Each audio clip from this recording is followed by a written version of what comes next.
December 5th, 1941. Moscow's outskirts. The temperature had plunged to minus 35 degrees Celsius. General Georgy Zhukov stood in his command post, studying reports that should have been impossible. His counteroffensive against Army Group Center required moving 58 divisions, over 700,000 men, across a front stretching 600 miles. The mathematics of logistics were brutal. Each division consumed 200 tons of supplies daily. That meant 11,600 tons had to reach the front every 24 hours across roads that barely existed, through weather that froze oil in engines, using a transportation system that was collapsing under the strain. Soviet truck production in 1941 had managed just 150,000 vehicles, and most of those were already destroyed in the catastrophic opening months of Barbarossa. The Red Army had been forced to requisition civilian vehicles, creating a chaotic fleet of incompatible trucks that broke down constantly. Spare parts were nightmares of improvisation. Maintenance was impossible, yet somehow supplies were reaching the front. Ammunition for the artillery preparing the counteroffensive, fuel for the T-34 tanks that would spearhead the attack, food for soldiers who hadn't eaten properly in weeks. Zhukov knew the source. 3 weeks earlier, the first convoy of American Lend-Lease trucks had arrived through Murmansk. Just 50 Studebaker US6 trucks, a tiny fraction of what was needed, but they represented something that would transform the Eastern Front. American industrial capacity was about to rescue Soviet logistics from complete collapse. What Zhukov couldn't know on that frozen December morning was that those 50 trucks were the vanguard of the largest logistics transfer in military history. Over the next 4 years, the United States would send 1,441 trucks and jeeps to the Soviet Union. These vehicles, particularly the Studebaker US6 2.5-ton truck nicknamed Studa by Soviet soldiers, would become the backbone of Red Army mobility. Without them, the massive operations that crushed the Wehrmacht from Moscow to Berlin would have been logistically impossible. Soviet generals would later admit this reality with surprising candor. Marshal Zhukov himself stated in conversations after the war that without American trucks the Red Army would have been unable to execute the deep operations that defeated Germany. General Alexei Antonov, who coordinated Soviet offensive planning, calculated that American vehicles enabled the Red Army to advance at 3 times the speed possible with Soviet transport alone. Even Stalin, never prone to acknowledging foreign assistance, privately admitted to Avril Harriman that Lend-Lease trucks were decisive. Yet this critical contribution has been largely forgotten in popular histories of the Eastern Front. The narrative focuses on Soviet T-34 tanks crushing German panzers, on the siege of Leningrad and the Battle of Stalingrad, on the brilliance of Soviet generals and the courage of Soviet soldiers. All of that is true and important. But beneath every Soviet victory after 1942 was an often overlooked foundation: American trucks delivering the ammunition, fuel and food that made victory possible. The crisis in Soviet logistics began immediately with Operation Barbarossa on June 22, 1941. The Wehrmacht's opening attacks targeted Soviet transportation infrastructure with devastating effectiveness. German bombers destroyed railway junctions, bridges and marshalling yards. Advancing panzer columns captured intact Soviet fuel depots and supply centers before defenders could evacuate or destroy them. Within 2 weeks, the Red Army had lost approximately 4,000 trucks to combat and mechanical failure. By August 1941, the losses had reached catastrophic proportions. The Soviet automotive industry, never robust even in peacetime, had produced about 145,000 trucks in 1940. Most were the Gaz AA, a licensed copy of the Ford Model AA that dated to the 1920s. These vehicles were adequate for peacetime civilian transport, but hopelessly inadequate for military operations. They lacked four-wheel drive, had weak suspensions that failed on rough terrain, and featured engines that seized in cold weather. The more capable ZIS-5 truck, produced at the Stalin automobile plant in Moscow, was better but still inferior to Western designs. Production of the ZIS-5 reached only 83,000 units in 1940, and the factories producing it came under direct threat as German forces approached Moscow in October 1941. Soviet planners had recognized their transportation weakness before the war. A 1940 study by the Red Army's Logistics Directorate calculated that the Soviet Union possessed only 30% of the trucks required for its mobilization plans. The study recommended immediate expansion of domestic production and importation of foreign vehicles, but Stalin's purges had decimated the officer corps, including logistics specialists, and the recommendations were never fully implemented. When war came, the Red Army went into battle with approximately 272,000 trucks of all types. This sounds substantial until one considers the immensity of the Soviet Union. The distances involved in Soviet operations dwarfed anything in Western Europe. A typical German supply line from railhead to front might extend 50 to 100 miles. Soviet supply lines routinely stretched 300 to 500 miles. The primitive road network made everything worse. The Soviet Union possessed about 50,000 miles of paved roads in 1941, compared to over 400,000 miles in the United States. Most Soviet roads were unpaved tracks that became rivers of mud in spring and fall, the infamous Rasputitsa that immobilized vehicles and horse-drawn wagons alike. Summer dust was nearly as bad, choking engines and destroying bearings. Winter brought temperatures that fractured steel and froze fuel. Soviet trucks simply weren't designed for these conditions. The Gaz-T, based on a 1920s American design, lacked enclosed cabs to protect drivers from the elements. They had no heaters, minimal lights, and primitive braking systems. Maintenance was a nightmare of improvisation. Spare parts were scarce even before the war. Once the German invasion cut off major industrial centers, obtaining replacement components became nearly impossible. The disaster of the first months revealed the scale of the problem. Soviet fronts, the equivalent of German army groups, were consuming supplies faster than the transportation system could deliver them. The Western Front under Timoshenko required 1,200 tons of supplies daily, but was receiving only 400 tons. The Northwestern Front's logistics collapsed so completely that artillery units were rationed to 3 shells per gun per day. Tank units that survived German attacks often had to be abandoned for lack of fuel. A horrifying pattern emerged. Soviet forces would launch counterattacks, initially successful, but then stall as ammunition and fuel ran out. German forces would then counterattack against exhausted Soviet units that had outrun their supply lines. The Wehrmacht's own logistics were strained, but German trucks were more reliable, better maintained, and supported by a more efficient railway system that German engineers rapidly converted to standard gauge. Soviet attempts to requisition civilian vehicles provided temporary relief but created new problems. Civilian trucks were even less suitable for military use than military models. They lacked military specifications, had no provision for blackout driving, and their civilian spare parts were completely incompatible with military inventory. Within weeks, most requisitioned vehicles had broken down. The Red Army also relied heavily on horse-drawn transport, but horses had their own logistics requirements. Each horse consumed 20 pounds of feed daily. A division using horse transport needed thousands of horses, which meant allocating cargo capacity to feed for animals rather than ammunition for soldiers. By October 1941, as German forces approached Moscow, Soviet logistics were in complete crisis. The evacuation of industry from threatened regions consumed available transportation. Over 1,500 factories were dismantled and moved east, requiring 1.5 million railway cars. This evacuation was essential for long-term survival but temporarily crippled supply to the front. In this desperate situation, the first American Lend-Lease shipments began arriving. The Lend-Lease program itself had been signed into law on March 11, 1941, 3 months before Germany invaded the Soviet Union. Its original purpose was supporting Britain, but when Operation Barbarossa began, Roosevelt immediately extended the program to the Soviet Union. Getting supplies to the Soviet Union proved extraordinarily difficult.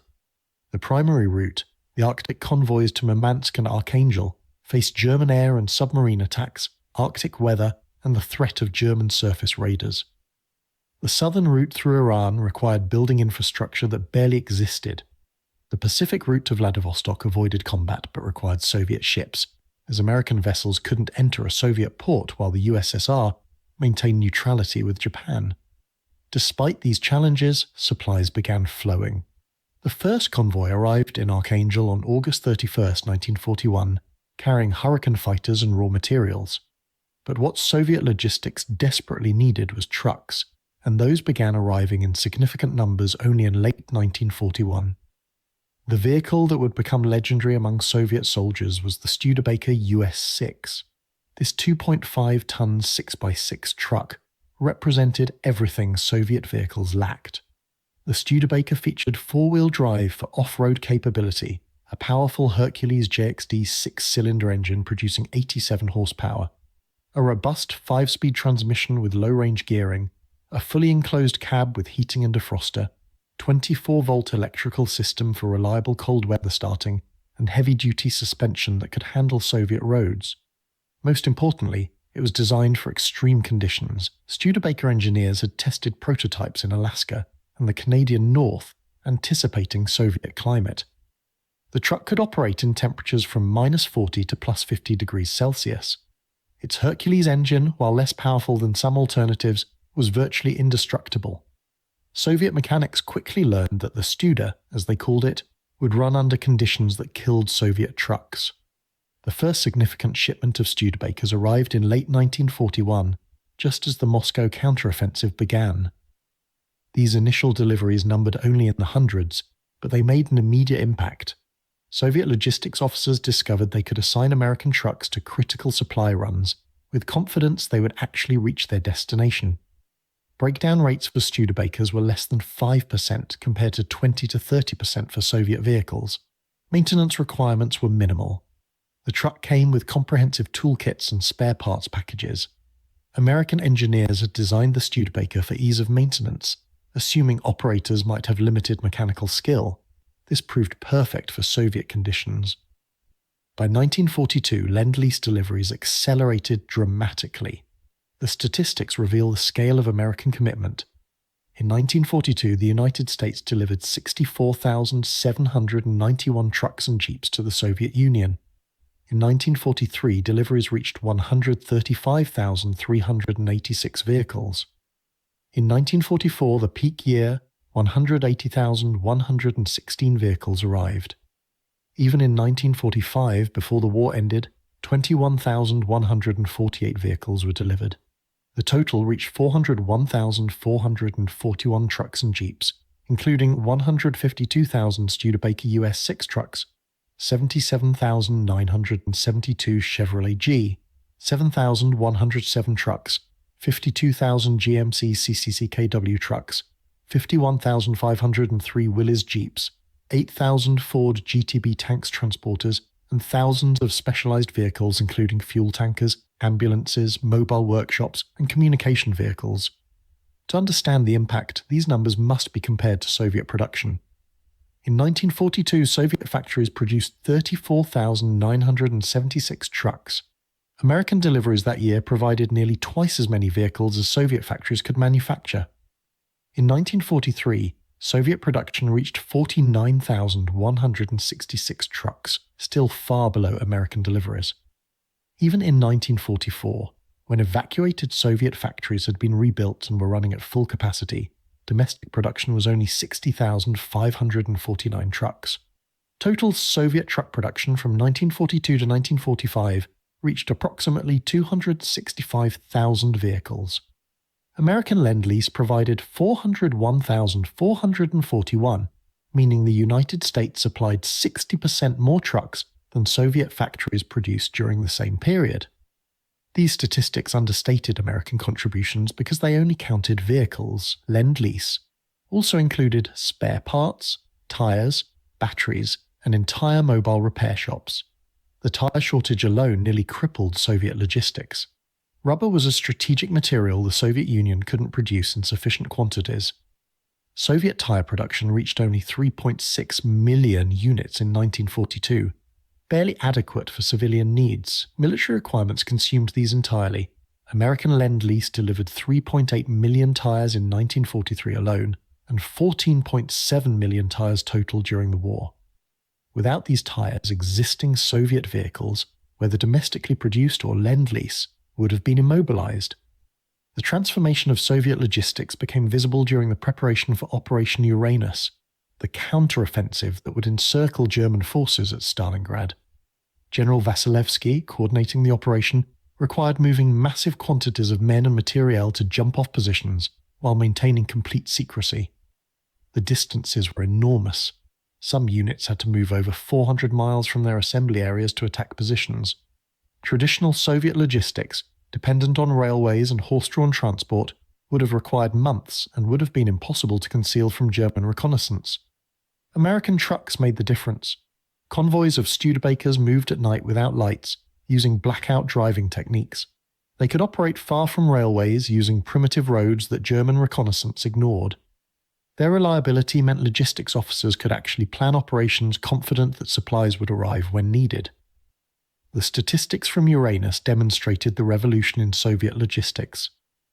Between October and November 1942, the Red Army moved 11 armies, totaling over 1 million men into position around Stalingrad. These forces brought with them 13,500 artillery pieces, 900 tanks, and supplies for a sustained offensive.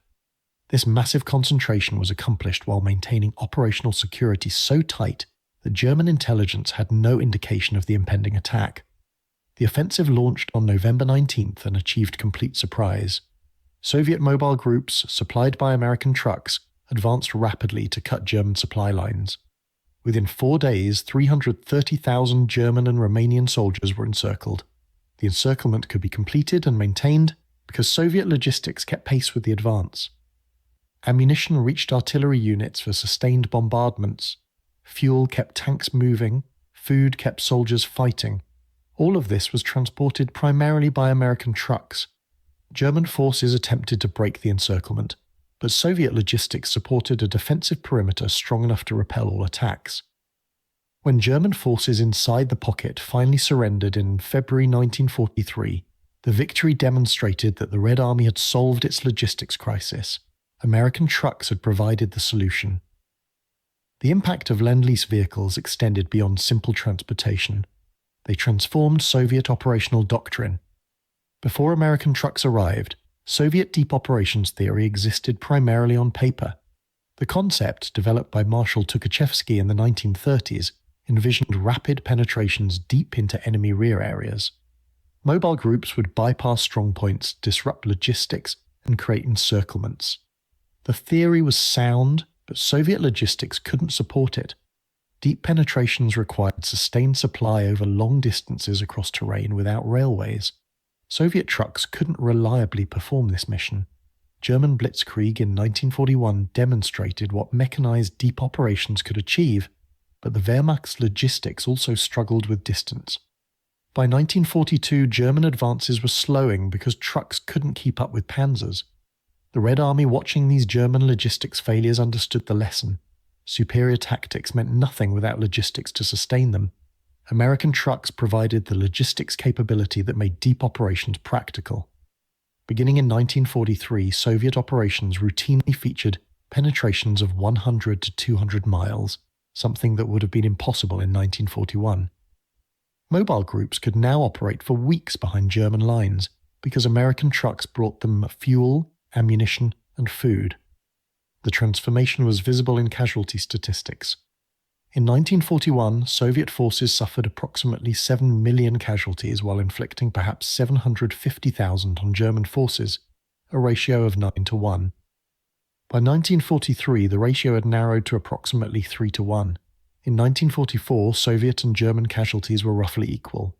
Soviet armies were fighting more effectively because logistics supported sustained operations rather than piecemeal attacks that exhausted themselves.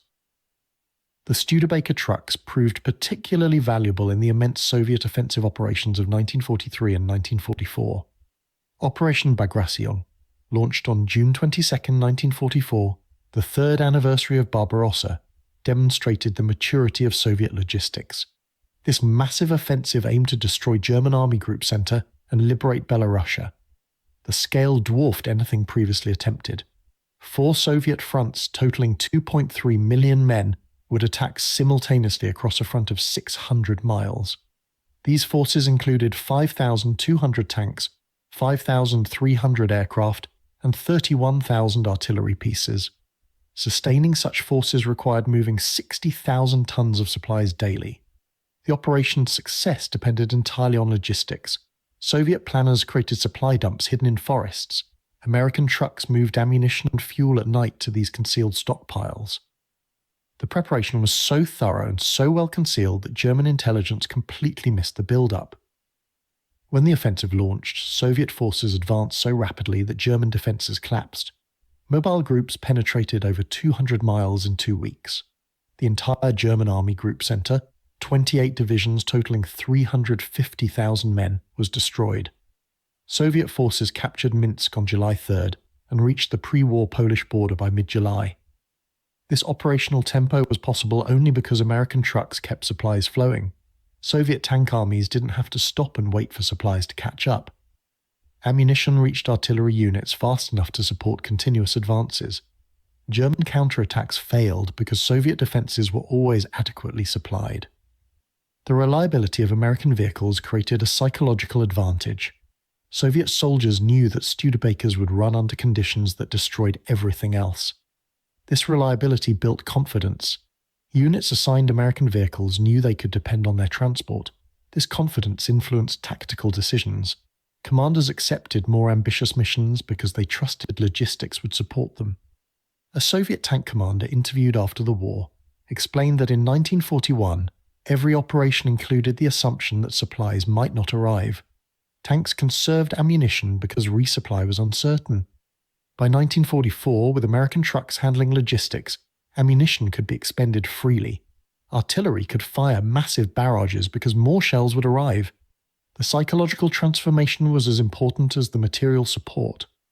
The Red Army became confident in its logistics, and that confidence showed in increasingly aggressive operations. German commanders noted this change. After-action reports from 1944 repeatedly mentioned Soviet willingness to operate at extended ranges from supply bases, something that would have been suicidal in 1941. The Wehrmacht assumed Soviet logistics were still weak and planned operations to exploit that weakness. Instead, they discovered Soviet supply lines, now supported by American trucks, were more robust than German logistics. The numbers tell a compelling story. By 1944, the Red Army's truck fleet consisted of approximately 665,000 vehicles. Of these, about 400,000 or 60% were American Lend-Lease. The remaining 40% were Soviet-produced vehicles, most of which were older and less reliable.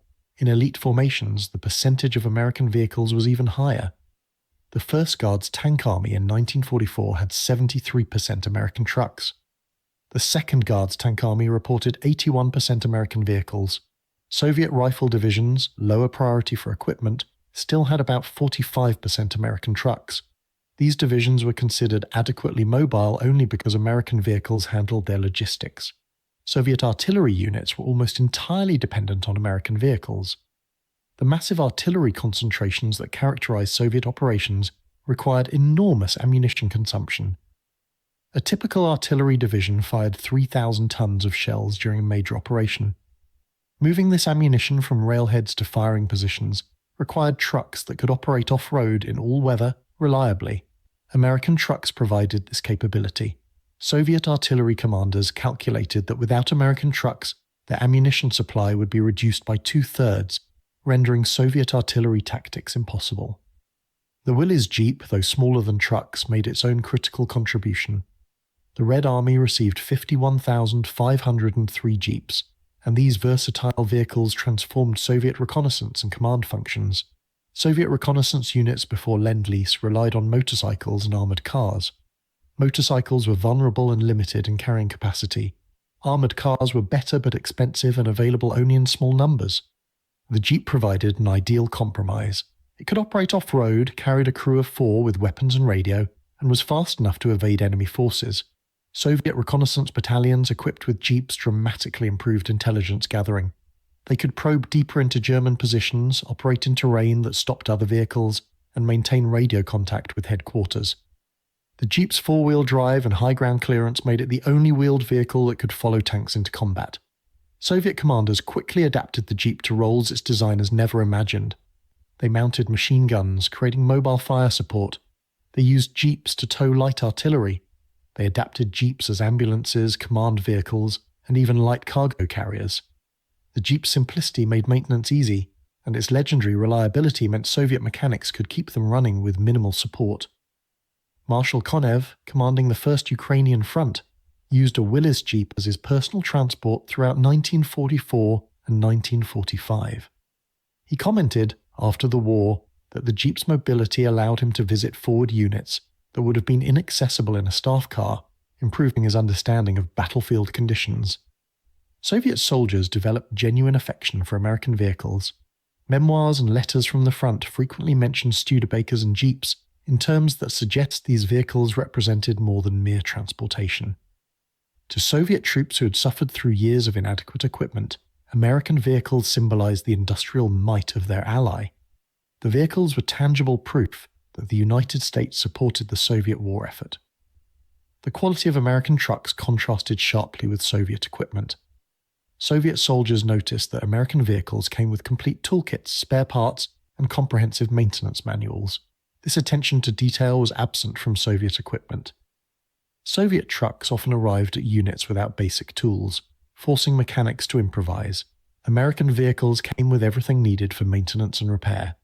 This difference reflected fundamentally different approaches to logistics. Soviet industry focused on maximum production with minimal concern for sustainability. American industry designed for long-term reliability and ease of maintenance. For Soviet soldiers, the difference was obvious and appreciated. Nicknames emerged that revealed affection. The Studebaker became Studer, a friendly diminutive. The Willys Jeep was called Willys, or sometimes even Willys, Evans Willys. These nicknames appeared in official reports indicating how thoroughly American vehicles had been integrated into Soviet military culture. The GMC CCC-KW, known as Jimmy to American troops, served with equal distinction in Soviet service. The Red Army received 52,000 of these 2.5-ton 6x6 trucks. Like the Studebaker, the GMC featured four-wheel drive, powerful engines, and robust construction. Soviet logistics units often used GMC and Studebaker trucks interchangeably. Both vehicles proved superior to anything Soviet industry produced. The Ford GTB, a massive cargo carrier designed to transport tanks, solved a critical problem in Soviet logistics. Moving disabled or damaged tanks had always been difficult. The Red Army used heavy tractors, but these were slow and consumed enormous quantities of fuel. The GTB could carry a medium tank at reasonable speed, allowing recovery of valuable equipment that would otherwise be abandoned. Soviet tank units quickly learned that the GTB's availability meant more tanks could be returned to service after mechanical problems or battle damage. This significantly improved Soviet tank availability rates. In 1941, Soviet tank units typically had 30 to 40% of their tanks non-operational due to mechanical problems and inability to recover damaged vehicles. By 1944, with American recovery vehicles, operational rates improved to 70 to 80%. The Ford GTB's contribution to this improvement was significant. The logistics transformation enabled by American trucks had strategic implications beyond the Eastern Front. Soviet operations in 1944 and 1945 advanced so rapidly that they reached positions from which post-war political control could be established. Without American trucks, these advances would have been slower, potentially allowing Western Allied forces to reach positions further east. The race for Berlin, ultimately won by Soviet forces, was made possible by logistics that kept the Red Army mobile. When Soviet forces finally reached Berlin in April 1945, their supply lines stretched over 1,000 miles from the nearest major railway junction in Poland. Maintaining armies besieging Berlin required moving 25,000 tons of supplies daily over this enormous distance. American trucks made this possible. Without them, the Berlin operation would have stalled, potentially extending the war. The strategic implications of Lend-Lease trucks thus influenced not just military operations, but the entire post-war settlement of Europe. Soviet generals, in private conversations and in some published memoirs, acknowledged the decisive contribution of American trucks. Marshal Zhukov, in conversations with American journalist Harrison Salisbury, stated that without American trucks, we wouldn't have had anything to pull our artillery with. We couldn't have moved our supplies. The Americans gave us so many goods without which we couldn't have formed our reserves or continued the war. General Antonov, chief of the Soviet General Staff's Operations Directorate, told American military attachés in 1945 that Lend-Lease trucks multiplied Red Army mobility by a factor of 3. Soviet offensive operations in 1944 were possible only because American vehicles provided logistics that Soviet industry couldn't supply. Even Stalin, typically reluctant to acknowledge foreign assistance, made private comments recognizing Lend-Lease importance. During the Tehran Conference in 1943, Stalin toasted American production and specifically mentioned trucks. In a private conversation with Averell Harriman, Stalin acknowledged that the Soviet Union could not have maintained its offensives without American logistic support. These admissions were rarely made public during the Soviet era. Soviet propaganda emphasized self-reliance and minimized foreign assistance. But the generals who actually commanded Soviet forces knew the truth. American trucks were decisive. The post-war Soviet Union continued using American Lend-Lease vehicles for decades. Studebakers and GMC trucks remained in service with Soviet military and civilian transport well into the 1970s. Their legendary durability meant they outlasted several generations of Soviet vehicles. Even when parts became scarce, Soviet mechanics kept American trucks running through improvisation and cannibalization. Photographs from the 1960s and 1970s show Studebakers still operating in remote Soviet regions 3 decades after manufacture. This longevity testified to the quality of American engineering and the affection Soviet users maintained for these vehicles. Modern Russian military historians, freed from Soviet-era propaganda constraints, have written extensively about Lend-Lease contributions. Their research confirms what Soviet generals acknowledged privately. Without American trucks, Soviet logistics would have been inadequate for the massive operations of 1943 through 1945. The Red Army might eventually have defeated Germany through sheer weight of numbers and German exhaustion, but victory would have taken much longer and cost far more casualties.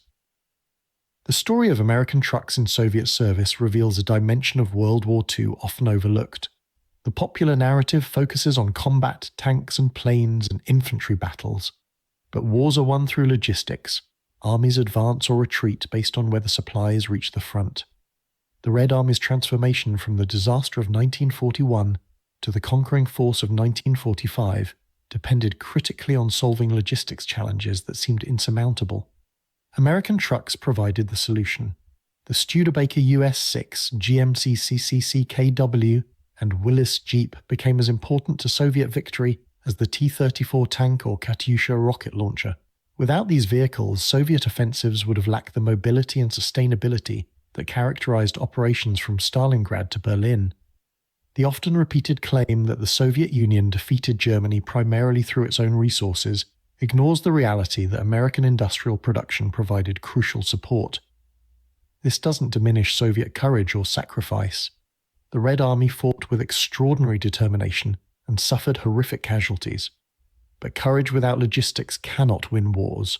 American trucks gave Soviet courage the logistical foundation that made victory possible. The final accounting reveals the magnitude of American commitment.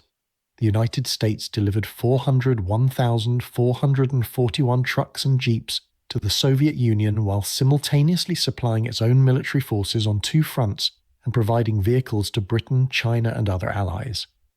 American automotive production from 1942 to 1945 totaled approximately 2.7 million military trucks and jeeps. The Soviet Union received 15% of American military vehicle production, a massive allocation that reflected American industrial capacity. To put this in perspective, the entire German military never possessed more than 350,000 trucks at any one time, and most German vehicles were requisitioned civilian trucks unsuited for military use. The Red Army by 1945 operated more American trucks than the entire Wehrmacht possessed vehicles of all types. This disparity in logistics capacity explains much about the war's outcome. The Wehrmacht, despite tactical excellence and superior weapons in many categories, couldn't sustain operations against an enemy whose logistics were supported by American industrial might. German generals recognized this reality. Field Marshal Kesselring, reflecting on his experience commanding in Italy and the West, stated after the war that Germany faced not just Allied armies, but the entire productive capacity of American industry.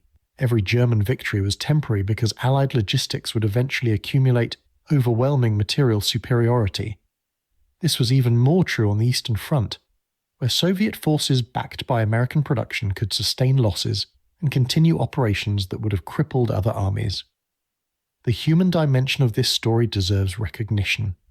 American factory workers, many of them women who had never worked in industry before the war, produced the trucks that equipped Soviet armies.